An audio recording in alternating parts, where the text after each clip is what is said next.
man, welcome to a Beast Game podcast. We're going to talk about this movie called Mother.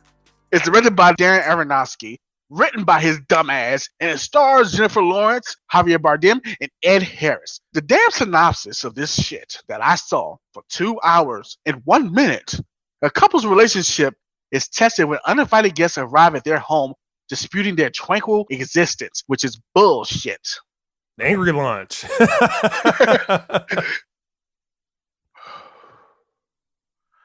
First, I'm a fan of Darren Aronofsky.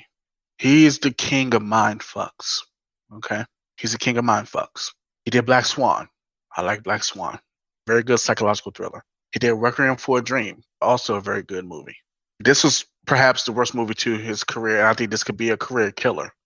Now, I know there were reviews of this movie that gave it high praise. High praise. I want to know what the fuck they were smoking. Or what the fuck were they drinking. I wasted 2 hours of my life that I could have been home relaxing, taking a nap, and doing something productive with my life. Instead, I was sitting in this movie trying not to walk out that sumbitch halfway through. That's because I love the Beast Gang. I love you guys. I want you to realize that I took an L for you and my wife because she wanted to see this too. This movie was fucking horrible. This movie makes Blair Witch, the new 2016 Blair Witch, looks Oscar material. This movie is so bad. It is so bad. You know how you don't like Will Smith? You know how you don't like Will Smith, right, Barry? Yes. Jennifer Lawrence is on that list for me. So I assume Jennifer Lawrence did this. Yes, throughout the whole fucking movie. It made absolutely no sense whatsoever and how things was happening. Logically, I mean, I understand this is a movie, but shit has to make sense. This was just outlandish. And Black Swan, play with your mind. But in your mind, you're like, oh, well, that could have happened. In this shit couldn't happen unless this was the most passive woman I've ever seen in my fucking life. I'm going to break down this movie from point A to point fucking Z. Well, first, the movie starts off, it does in media res. If you don't know what in media res is, it's basically a technique in which the movie starts either in the middle or the end. The rest of the movie is basically going to the beginning or the middle. Starts up with a fire, see someone getting burned the fuck up. You don't know who it is. You just know it's a woman. The next scene is Jennifer Lawrence waking up in a bed by herself and reaching for her husband, which is Javier Bardem. So she doesn't find him. She gets up and starts walking around looking for him. She ends up finding him. One, Javier Bardem's character, he is a struggling writer / poet, or let's just call him a writer. Jennifer Lawrence is his wife. I don't think she works, but the house they were in was burnt down. She was the one that helped restore the house back to livable conditions because I'm assuming it was burnt down. You see him, you see the relationship between them two. There's not really much going on. And then the doorbell rings. And then it's a stranger played by Ed Harris. He's a doctor, all that. So he comes by and he would say, hey, oh, I'm sorry. I thought this was a bed and breakfast or some shit like that. Him and Javier talk, and Javier just basically invites him into the house. They're like, hey, you can stay here. Sure, stay here. One, that's bullshit. Because I don't know any married man that would just be like, yeah, stay in my house. I don't know who the fuck you are. You would think if you're going to make a decision like that has to do with the household, you're going to confer with her and get her opinion. Nah, none of that shit happen. Let's not even focus on that. Let's focus on a stranger staying in your goddamn house, okay? She's being like, okay, whatever you say, dear. That was annoying me, for one. She was fixing tea, and for some reason, throughout this whole movie, she was having, like, cramps, like she was actually pregnant. She wasn't pregnant, but it was just like she was pregnant. I mean, it was pretty bad cramps. So later on that night, after he decided to stay there, him and Javier, they start talking. They were drinking and got a little tipsy, and she sees that he's sick and throwing up and all that other stuff. Next morning, everybody's aloof because she saw him sick, throwing up, her husband helping him out because he was thrown up in the toilet. She was like, well, how's he doing and all this other stuff? And they kind of all played dumb, like nothing was happening. Moments later, the doorbell rings again. It is Michelle Pfeiffer, Ed Harris's wife. He invited her over to stay at the house. At this point, I would have been like, nah, y'all ain't staying nowhere. Y'all getting the hell out of here, the hell out of my house. As a matter of fact, if this was me, this would have been a short-ass movie. This shit would have been a short. It would have been last like 5 minutes. Oh, can you stay here? Hell no, he can't. End. So I'm going to speed up a little bit. So then the guys go out hiking. The wives stay in the house. The wives were talking about kids and all this stuff because it was brought up earlier when the couples were talking. He said like, "Hey, I want to have kids," and she looked at him and kind of shocked. And that started off their conversation, the women's conversation. You want to have kids, but he doesn't, or he's having problems with having kids, trying to get all of their business, being nosy. So then she talks about her kids, how she has 2 sons and all this other stuff. That's it. And I guess she kind of rubbed her the wrong way because she was getting a little bit too personal. So they come back. Ed Harris is coughing up a goddamn lung because he was coughing earlier, throwing up and all this other stuff from drinking alcohol. And he also is a smoker. Come to find out, he is a super fan of the writer. Okay? You gather this so far, Barry, a.k.a. Stalker. And he wanted to see him and meet him before he died. Is that the whole point of the movie? Hold on. See, at this point, I'm still trying to figure this shit out. Barry, you know that I am fucking great at figuring out movies, connect the dots, and I figure it out. I did figure out some other things, but that was later on, and I'll get to that later. So, after all that shit, he finds out that the guy, like I said, he's a super fan, and he's dying, and he wants to meet him. And she's like, well, why didn't he say that from the beginning? And blah, blah, blah, blah, blah. He's a proud man, and all this other shit. Now, there is a part in the movie that I did not mention just yet, but this is probably the most important part of the movie. It's stupid as shit, but it's important. He gives them a tour of the house, and when he gave them a tour of the house, Ed Harris would tour the house at first, and he showed them something that was in his study where he does his writing. There's some type of crystal. He was like, yes, I lost everything in a fire, and this is the only thing that remained. So I'm thinking, okay, the fire in the beginning, this was recovered from the fire, and that was it. So he was like, this is the most important thing to me. Cherish it and all this other shit. This is my motivation. So later on in the movie, when the wife comes, Ed Harris takes his wife up to the forbidden room because it is forbidden that anyone else is in the room unless he is in there. And he, as in Javier Bardem. And she goes up in the room and she breaks the crystal. He kirks out, and that's when shit really gets crazy. Shit get crazy to the point that you're like, man, what the fuck is going on? He's pissed off. Jennifer Lawrence trying to calm him down. Ed Harris and Michelle Pfeiffer leave the area and kind of go to their room. So Jennifer Lawrence goes downstairs to kick them out. They making out and shit. I think Ed Harris was fingering Michelle Pfeiffer. It has nothing to do with anything. Huh? No. Huh? Yeah. What? Yeah. Had nothing to do with anything. They just started making out, and he was fingering her, and then she got all embarrassed. And he's also about to die or something? What? He's getting on with his wife. Just randomly. After Javier Bardem got kirked out because they broke his crystal in his study. So they went to their room. Jennifer Lawrence followed them. Was going like, hey, y'all got to get out. And then she happened to see them going at it. Yeah. Okay, so what is the point of the movie? Yeah, fucking exactly. But no, this is not the worst part. Let me get to the good parts.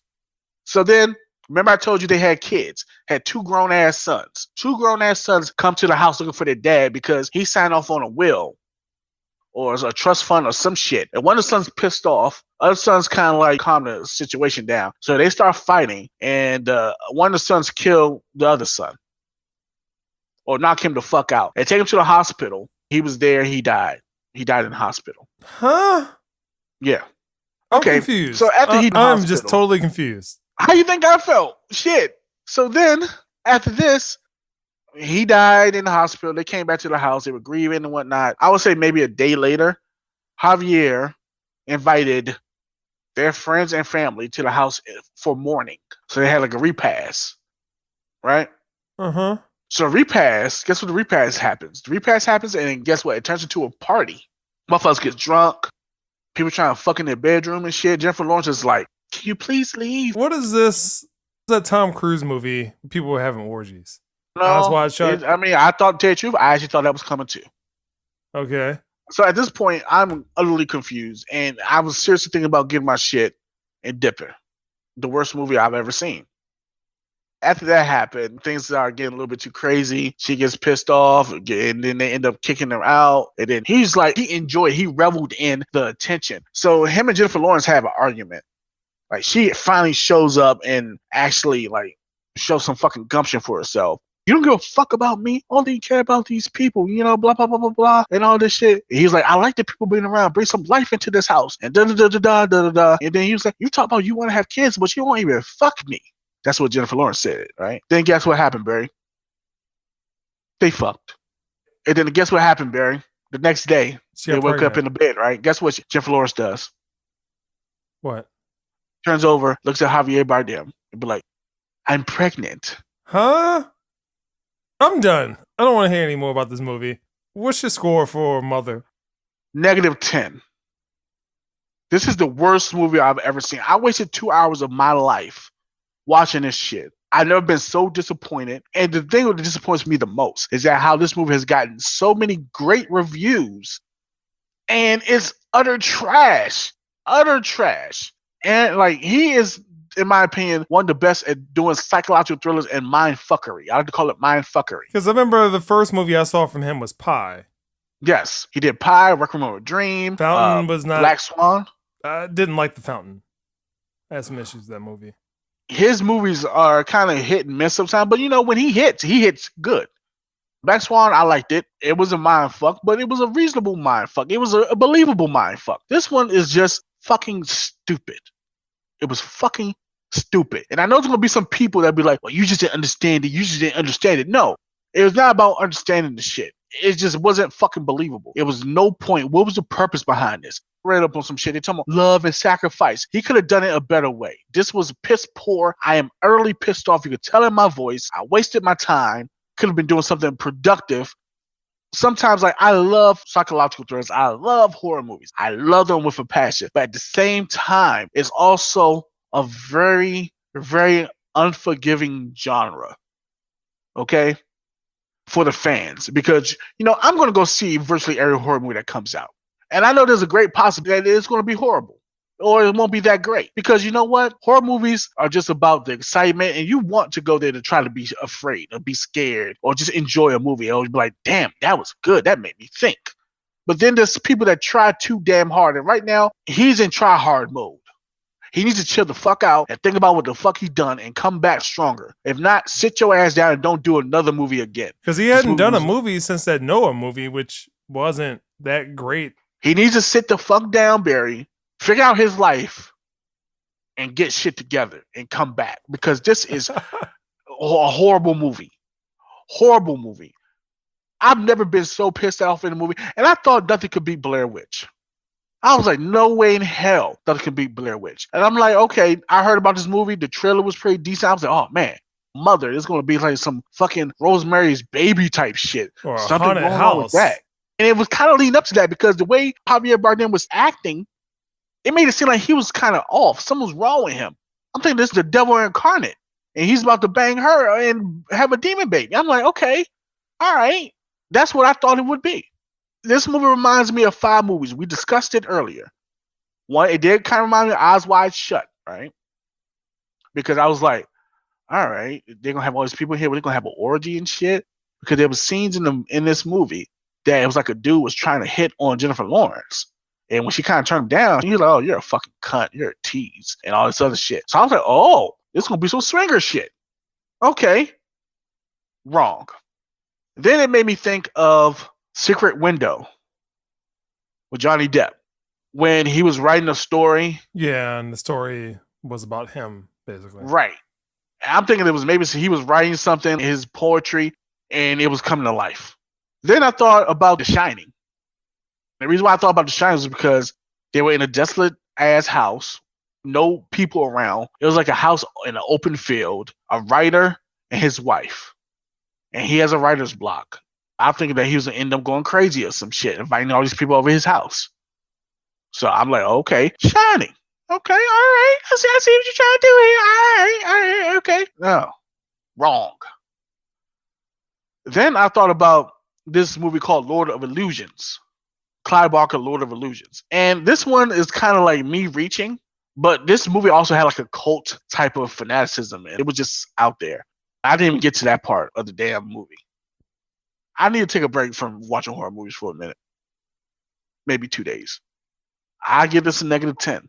Assassin's Creed, Blair Witch, Bye Bye Man, fucking Lights Out, all those movies are Oscar worthy compared to this shit.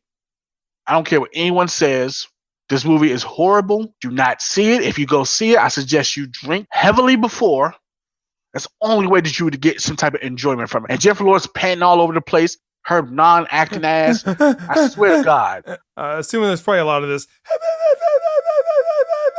Yeah, actually, when she decided to say something, but she was like, I can't believe it. Why are you doing this? I don't understand. Why are you doing this? Please leave. Please leave. Oh, this other time, like, if you don't shut the fuck up. So, -10. And that's been a motherfucking Beast Game podcast. If you have any, I don't even know how to do the outro, man. Barry, do the outro. Let's get the fuck out of here. That's the Beast Game podcast. You can find more of our podcasts at beastgame.com, iTunes, Google Play, Stitcher, TuneIn, iHeartRadio, Twitter, and YouTube. Remember I told you Jennifer Lawrence turned to him and said, I'm pregnant. He got inspired then and wrote The Poem of Ages or some shit like that. So he was already famous. He became even more famous. He became so famous that people were loving him like he was a cult leader, like a religion. The touch of the poet and just rub on their forehead or some shit they were saying. So after the baby broke his damn neck, Jennifer Lawrence ran up there trying to save her kid. And come to find out, the baby was on the altar and people were eating the baby. And the people that were in the house, like his fans, his supporters, the cult, was eating the baby. And then, after they finished eating the baby, Jennifer Lawrence carked out, like, y'all gotta get the fuck out of my house, you're killing my baby. Then they start jumping her ass. You see her get fucking destroyed. She's getting kicked in the face, beat up, clothes ripped off, fucking her up, man. And then he came in and saved her. Give away the fucking ending, because it don't even fucking matter. It doesn't fucking matter, man. This is the last movie it reminds me of, because I wanted to say this for last. She ends up kirking out, running away, going downstairs to the basement where the furnace is, get some gas, and she sets the house on fire. So that's the whole immediate arrest. So basically what you saw in the beginning was actually the end. After all this is said and done, Javier Bardem, he looks normal. The whole house is burned up. She's burned to a crisp, but he's carrying her out and laying her down. And he looks normal. Literally nothing happened to him. Right? So this is what makes me think that he's like a devil or a demon or some shit. Right? Because he's fine and dandy. He's like, I need one more thing from you. She was like, I've given you everything. I don't have any more to give. Yes, you do. Do you still love me? And she's nodding her head. So he digs inside of her. What is this, like Neo and Trinity in the Matrix or something when he grabbed the bullet out of her body? It looks something like that. It's flesh. It's not like you don't see the digitized version of it. So he does that, takes out her heart. Her heart turns to ash. Then he breaks up her heart, and it's the diamond that they broke. Michelle Pfeiffer and Ed Harris broke. What? So then the movie white lights, and then the movie starts over again. Same scene from the very beginning with Jennifer Lawrence when she wakes up, goes to pat for her husband, and like, hello, where you at? But now guess what? Same exact scene, different woman. Not Jennifer Lawrence, a different woman, totally. What? This movie also reminds me of Groundhog Day. So this is basically loops. Why is this happening? No one knows. It doesn't make sense at all. All right, James. I think I'm done.